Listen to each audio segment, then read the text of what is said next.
Singles Only podcast time. My name is Paul Farahvar. I'm your host. This week, we have the cougar of comedy, Jillie Reil, out in Florida. We did this via Zoom. So if you want to watch it, you can go to my YouTube page at youtube.com/Paul F Comedy. Got some good, cool shows coming up. Laugh Camp in St. Paul, Minnesota. This weekend, January 21st, 22nd. I'm in Chicago during the week. Next week, I'm at the Drop in Indiana, 27th, 28th, headlining of both those shows, all those shows, I should say. PaulFcomedy.com has all my dates. Got some cool stuff happening in Florida next month in February. I'll also be in the suburbs, Chicago, and also Michigan. So check out those dates. Review us if you haven't already this year. It really takes 2 seconds. Give us a 5-star review. Say, love it. You can even say, make fun of my hair, make fun of anything you want, criticize the podcast. As long as you give us 5 stars, I don't give a fuck. Do it today. That's it. Cool stuff coming up this year. If you haven't already, subscribe like I told you. PaulFcomedy.com is my website if you want to buy a Better Call Paul shirt. And check out our sponsors, eh? Okay, I know it's all fun and games. My Better Call Paul spiels on stage, or my shirts that say Better Call Paul. Donating a lot of the money for charity, by the way. PaulFcomedy.com, you can get your shirt as always. But here's the thing. If you actually need a lawyer, you have to get professional help. So if you're injured on the job, you don't know what kind of compensation you're entitled to, or you're injured in a car accident. Don't handle something on your own, and don't call some random person that you see in commercials on daytime TV. Call someone that really knows what they're doing. Someone that's helped workers who are injured for over 20 years in Chicago and beyond. My good friend, attorney Scott Shapiro. He is your man. Give him a call. Here's the thing. He also handles entertainment law, whether you're a comedian, a musician, a podcaster, a wrestler, an actor, anything. He's handled all these things for 20 years here in Chicago. He is your guy. Give him a call, 312-627-1650, or email him at scott@scottshapirolegal.com. All consultations initially free of charge. Your first consultation is free. You have nothing to lose. Don't take any chances. Call my friend Scott Shapiro, 312-627-1650, scott@scottshapirolegal.com. Tell him I sent you. You're welcome. It's time for another edition of Singles Only Podcast. My name is Paul Farahvar. We are doing this episode via Zoom. So if you are listening in your car or wherever you listen to podcasts, you can actually watch this on my YouTube page, which is youtube.com/Paul F Comedy. This is a fun episode. I'm excited to introduce our guest. She's known as the Cougar of Comedy, Florida's own Jillie Reil. There she is. Hello. How are you, Jillie? I'm great. Thanks for doing the podcast. Yeah, thanks for having me. So you are the Cougar of Comedy. I've never worked with you, but I know when I'm in Florida a lot, people you're doing shows all over. You're crushing it. How'd you get that name? It's interesting. I was in my girlfriend's hair salon, and she wanted to submit me as a celebrity client to this magazine she knew. And she's like, you need a name. And so given my dating stories and everything, she said, we're going to call you the Cougar of Comedy. And they didn't stick me in the middle. They put me on the front cover under Beyonce, under her butt, but whatever. They put me on the front. And then I was also working for an attorney back here, and he trademarked it for my 40th birthday. So it was like awesome. my Cougar birth certificate. Awesome. Yeah. And for those if people are listening, you're wearing a band around your necklace that says war. So that's yes, it says war. And thank you for sharing your origin story. So you talk about dating a lot. So are you you're still single right now? Yes. Okay. How is that possible? Tell us why you're single. Dating is just, I tell a joke about this. I moved here from LA. Didn't think it could get any lazier or crazier than a bunch of broke, unemployed actors. But Miami is the next level craziness. Okay. What's dating like in Miami? Compare it to LA. Oh man. I do think here, people are a little less open to meeting someone my age. There are less cougar hunters here. So it does seem to be a smaller selection. And then I would say the people that I tried to connect with, I feel like they are just window shopping. I mean, I got a lot of that in LA, but you'll go out one time, you'll have a great time, but then you won't hear from this person or they ghost or whatever. And then suddenly 3 weeks later, a month later, hey, how you doing? Well, so. Yeah. You're breaking up there a little bit. Oh, sorry. How are you meeting people mostly? Are you meeting them in person, online, both? What's your method? Generally online. Okay. Because I really try not to date other comedians. Disastrous. So you try not to. Sorry, you keep breaking in and out. I don't know if it's because you're moving your head or something. Sorry. I said, I work remote besides doing comedy. And so I usually meet people online because I just generally think it's a terrible idea to date other comedians. Yes. It has not worked well for me in the past. So those are the other people that I tend to meet in person. Well, we on the podcast strongly advise never to date another comedian. Yeah. And you being law adjacent, working with lawyers, you should know that we don't have an HR department. So there's you can't just fuck where you are seeing people every day. No. It's not a good thing. So you've done that. You do that in LA and in Miami as well? Yeah. Yes. And I just do not recommend it. You what's that? I do not recommend it. Yeah, of course not. But you seem to not have learned your lesson, so you've done it multiple times. You know what? I just get caught up in the moment. And I'm like, comedians are, a lot of times magnetic and fun. And so, yeah, kind of, this one might be okay. I think I've learned my lesson, but I can't promise. Okay.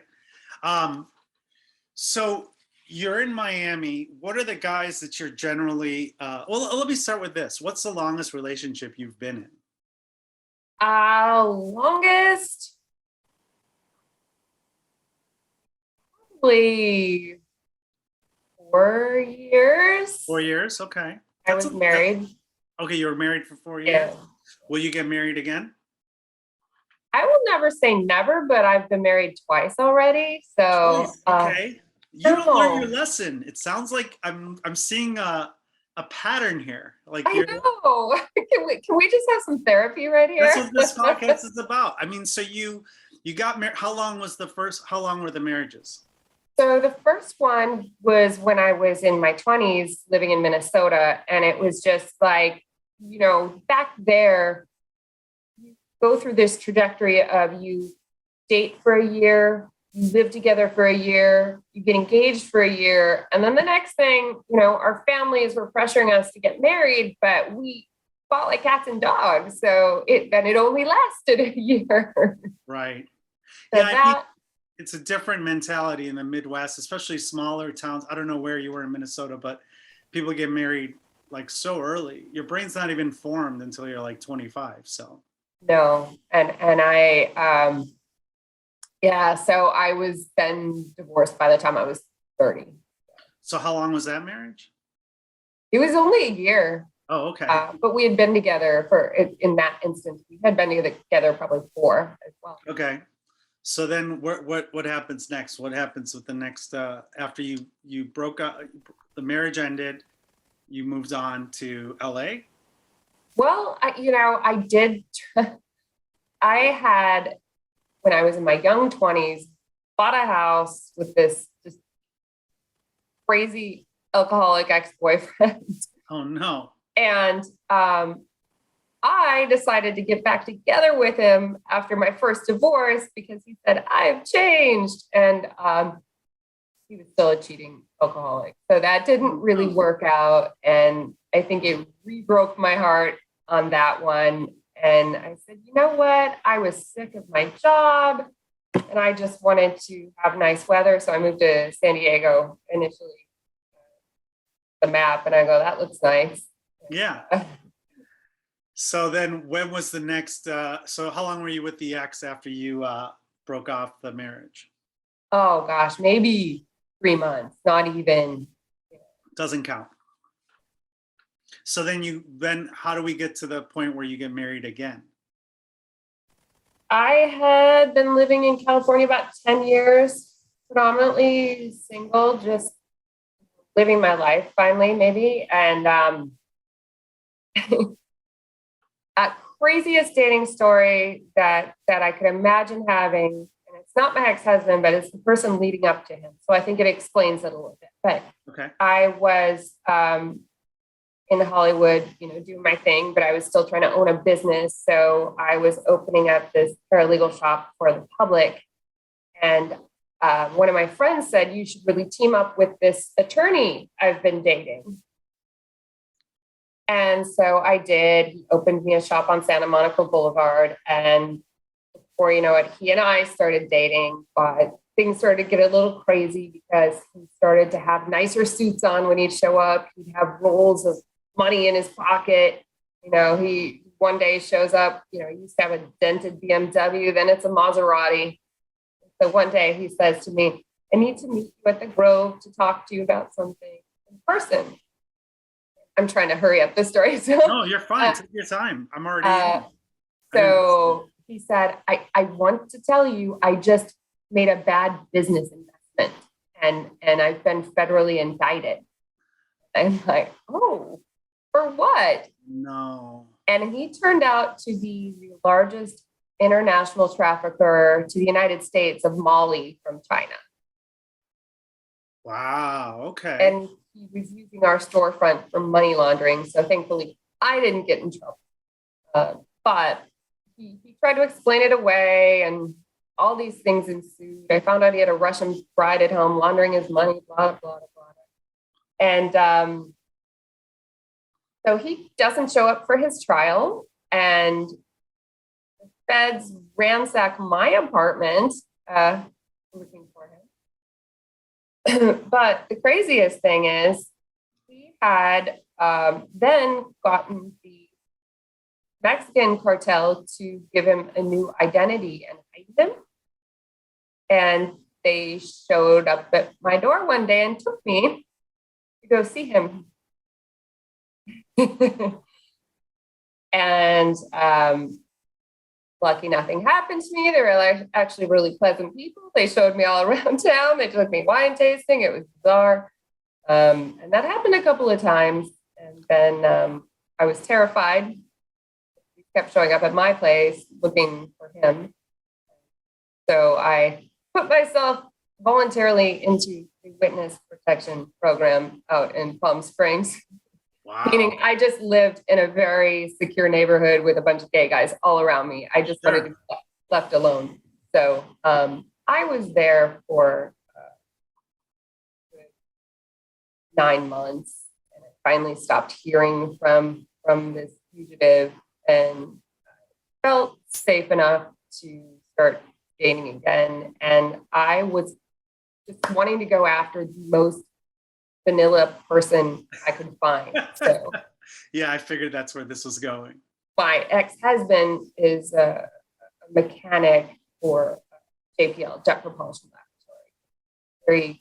From a military background, very, very, very vanilla, very basic guy. So I was like, all right. Then I ended up getting married very quickly before I even really knew.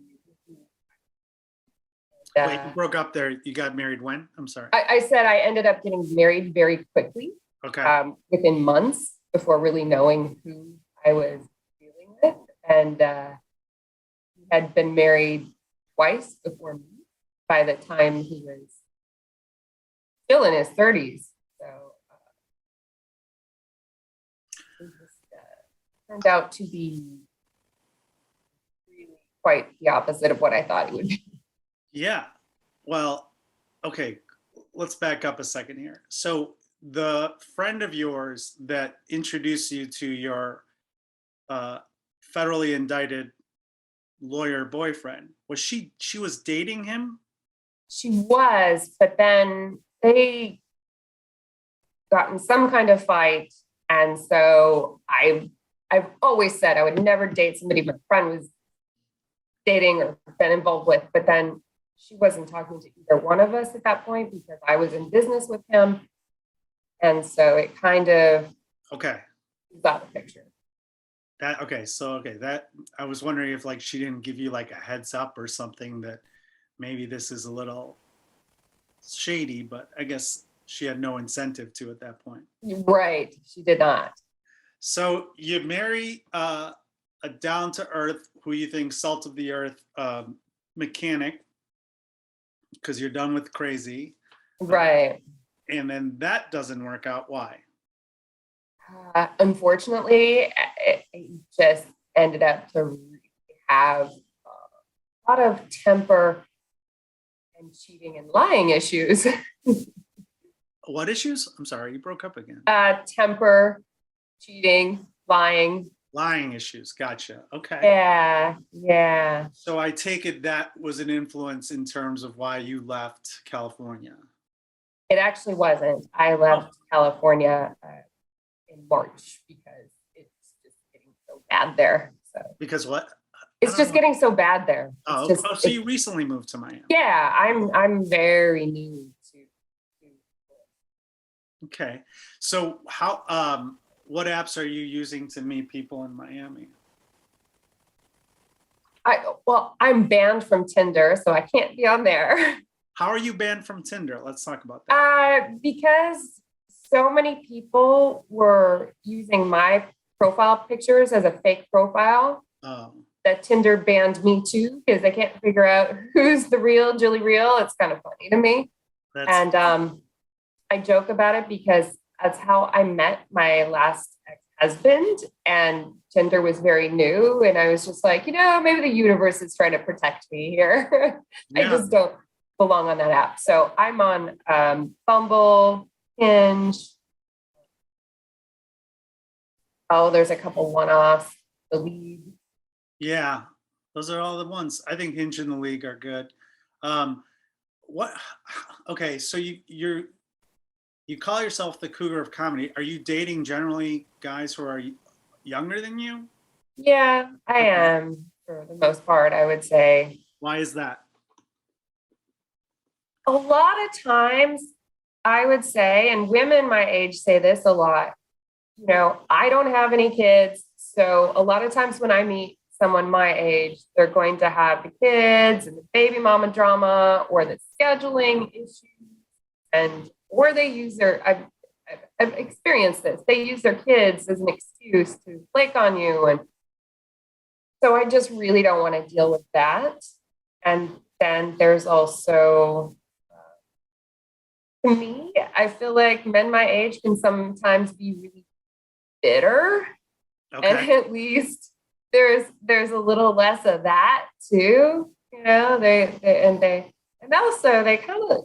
look up to me.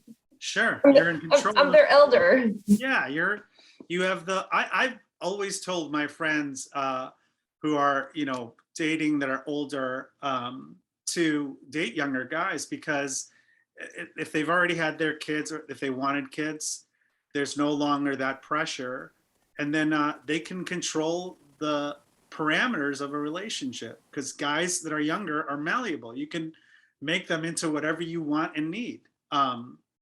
So I'm a big fan of it, and I hope more women start doing it. I think it's a good move. That being said, the reasons you gave, like, you're also a comedian, so you have a really fucked up schedule, and then you also are working day jobs, do you get the younger guys tend to be a little more needy too, right? I mean, Yes. Oh my God.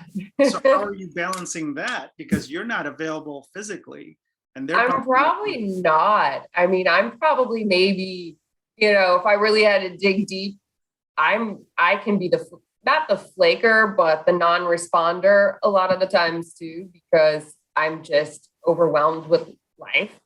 Yeah. So, but I hate to say that, you know what, there'll always be another one. I don't know. Yeah. Maybe I'm not super serious right now, so it's okay. What are you looking for now? Like in terms of dating, when you go on there, are you looking for something serious? Are you dating multiple people? What's your deal? Yeah, I would say, it's not serious.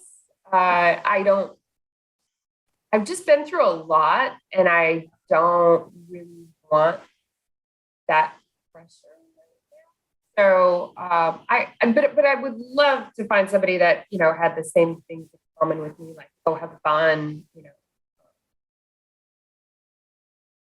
that maybe I could get to know a little more regularly, but I'm just not a fan of labeling that or being 100% saying I'm locked down. I don't know. What are the things that you like? What are your types? Like, what are the guys that you typically end up going out with or make you swipe right?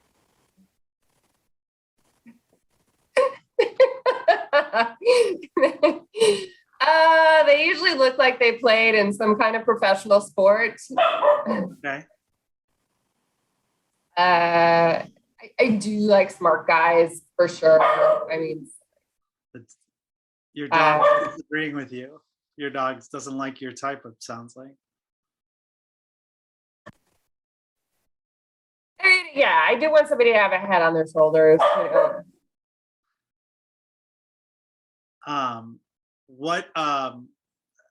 Okay, so if we lined up the last 5 guys you went on successful dates with, do they all look the same physically, or do they all have the same jobs? What do they have in common, if anything? I mean, I could just have an eclectic group of people, probably, but Not a physical thing necessarily, but definitely, obviously, have to be in shape, but have some brain, so they can't be like a offensive lineman or something. They're probably. Yeah, I tried that, and I wouldn't say it was necessarily a relationship, but it was a long-term boy toy out in LA, and it got difficult. I got frustrated a lot. What was the frustration? This wasn't the most brilliant guy. Oh. Yeah. I'm trying to be nice. Well, yeah, I mean, it's really hard to find someone that prioritizes their body and also has like a PhD in terms of intelligence and can keep up with you comedically too. I mean, that's a lot to ask for. So, I mean, I did meet somebody that checked 2 of those boxes, and the first thing he did when he got to my place, because I can't remember what I don't remember why I didn't roll in my place, but I trusted him to come up here. And after one drink, he's taking down his pants. I'm like, really? Oh no. Yeah, it was a very right age group, good looking doctor, physically fit, but yeah, it was just dropped his trousers. I was like, I wasn't looking to just go right there right now, Yeah. What's the age demographic that you put on your dating apps? I probably put a wide range. So I'm assuming I had something like, 30 to 50 or something, but it would be rare that someone's my age or older. It just doesn't generally happen. What's the youngest guy that you've dated since you've been married the second time, I should say, since your second marriage? Or yeah. Any mid-20s? Okay. What was that like? Positives and negatives? I had this particular person just because of life experience, was wise beyond his years for the most part. You know, every once in a while I saw the immaturity come out, but I actually really thought he had himself together. So, but the negatives, of course, are you could never let that even get to a semi-serious place. I don't think that's just too much of a difference. You want to get to a semi-serious place. Not yet. So then what, that could work out. I mean, I think that those guys in their younger ages are probably, I mean, as long as they're not complete idiots, they might fit the bill for what you're looking for. Yeah. And you can train them. You can like a puppy. Yeah, you can control them, explain to them why you shouldn't get involved in transactions involving Molly.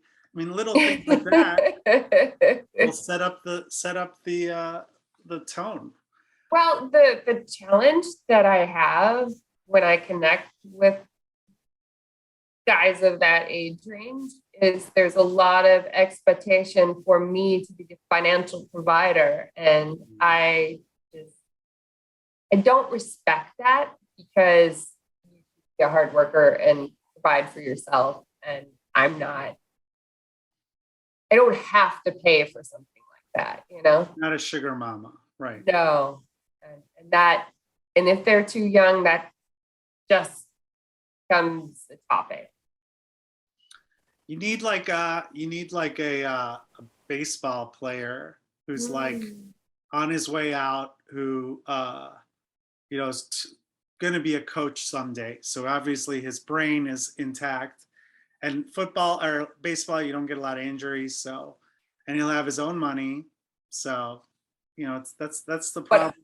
The way to go. But I see the flaw in your in your logic, because I have been hit up by quite a few in this age range, only to look a little closer at their profiles or their wife and kids. Yeah. That's true too. When they're young, they're a lot of those guys are young with wife and kids, and then I think they're looking for someone like me for excitement. I mean, cougars are in right now. Like if you we are in the porn sites, it's all the number one hits. And it's funny because I'm friends with a few porn stars, and they're all on the MILF or the stepmoms and everything like that, but they're all like single in real life, and they're all like my age. So I'm just like, I feel like awkward, but that's the type right now. But that's the demographic. What are the deal breakers? I'm hoping you don't date other comedians or guys who may be involved in federal indictments. I'd like to say that I don't do that anymore. Okay. It's so bad. I've never done a drug in my life, so that's what made it even funnier. I was like, but maybe that's why he could get it past me. I just have night sweats and seasonal allergies. I don't know. What are the deal breakers for you on these apps, or when you go on a date? Is there certain things that are like, some people have, whether it's religion, politics, music types, same interest? Like, what are the things that you're like, I'm not doing it, other than comedians, which I hope you don't do that again, because it's such a bad fucking move. But such a bad fucking move. Smokers, no smokers. Okay. That's nasty. That's a good one. Anyone that wants children, I'm beyond that age or wanting to do that. Okay. Please don't live with your mom. Or I've had, they live with their soon-to-be ex-wife. They're just separated, right. Or even fine if you have a roommate. I get that rent is very expensive, but please don't have like 5. Yeah, one roommate is maximum. I got you. Yeah. Those are very simple. Like, so far, nothing you've said is something that would be like a deal breaker for. I mean, they're all like pretty. That's a pretty broad range. And if somebody like, I was raised with so much religion, and I'm just not at all anymore. Okay. Spiritual. So if someone says church on Sundays, I'm out.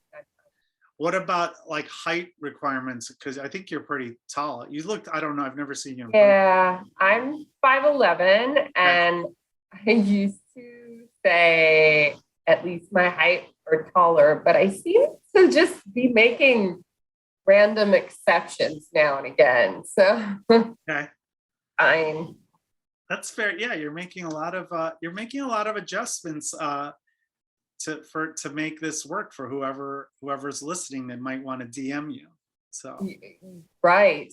a lot of guys can't handle dating taller women. I know that's one of my friends, a girl that I dated is 5'11", and she a lot of guys can't handle it. So, and she doesn't like it too, because then she can't wear heels anywhere. So Yeah, I remember I tried it once when I was young, and this guy was like, walk behind me so that no one can see that we're not. I was like, Yeah. Really, dude? Yeah. No, I could see that. I mean, I can see how it could be a problem. So these all seem like pretty open things. I think you can do a lot of things with this. And they need to, They need to what? be gainfully employed. Gainfully employed. Yeah, they can't rely on you. That's pretty basic to ask for. I think that's not a huge requirement. What about in terms of comedy though? Like, are you getting hit up after shows by guys who watch your sets and try to? I know a lot of comedians I've had on say guys have more courage after they follow you on Instagram and then they start the DMs instead of in person, or do you get both or any? I have the craziest luck with guys find me on a dating site and I don't swipe the same way, so I didn't choose them.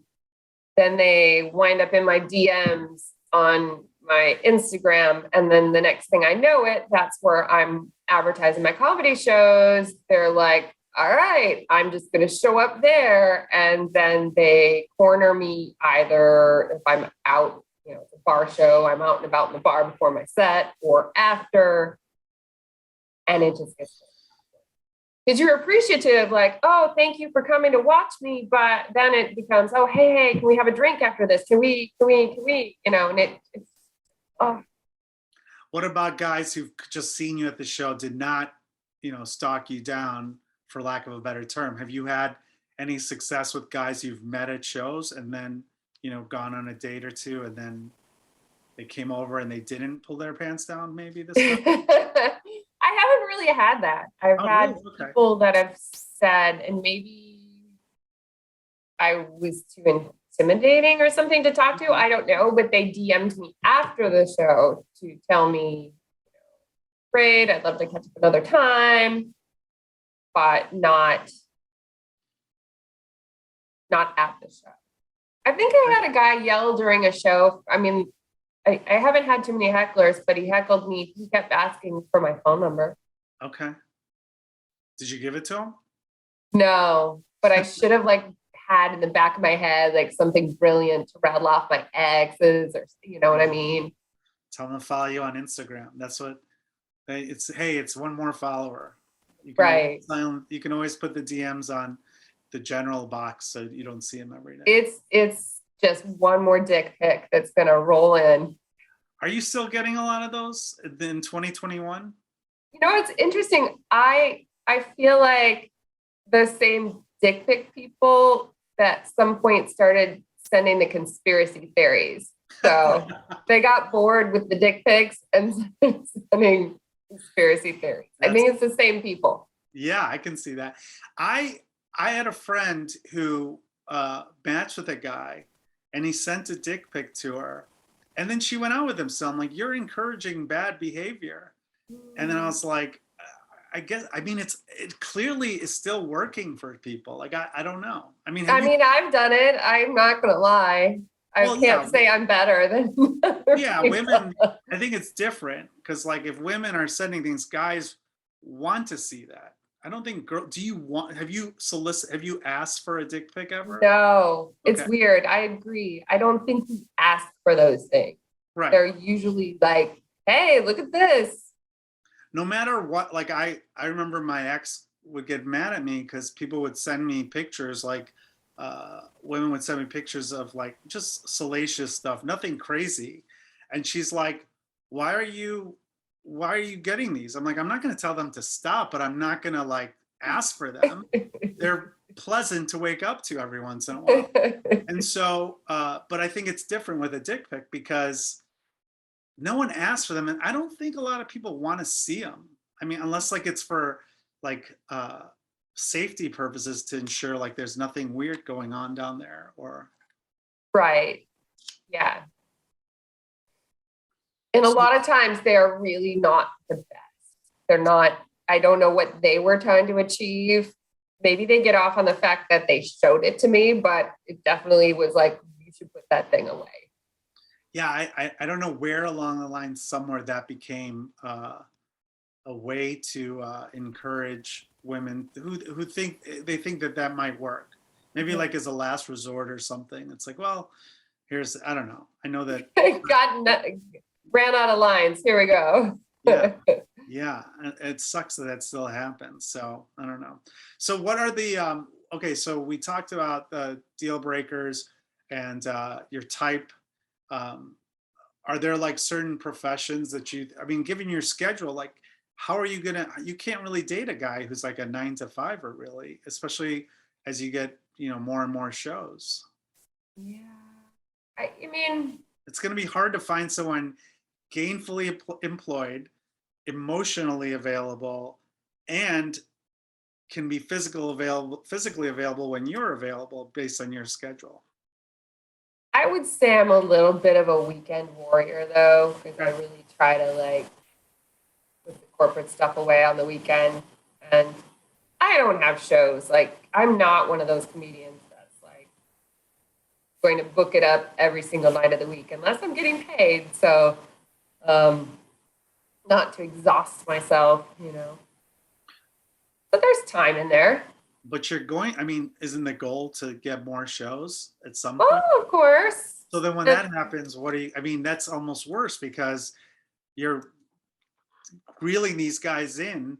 And then if you become the successful comedian, you're not gonna have your weekends anymore. Or unless you want them to come with you to Alabama for your week of shows at Stand Up Live.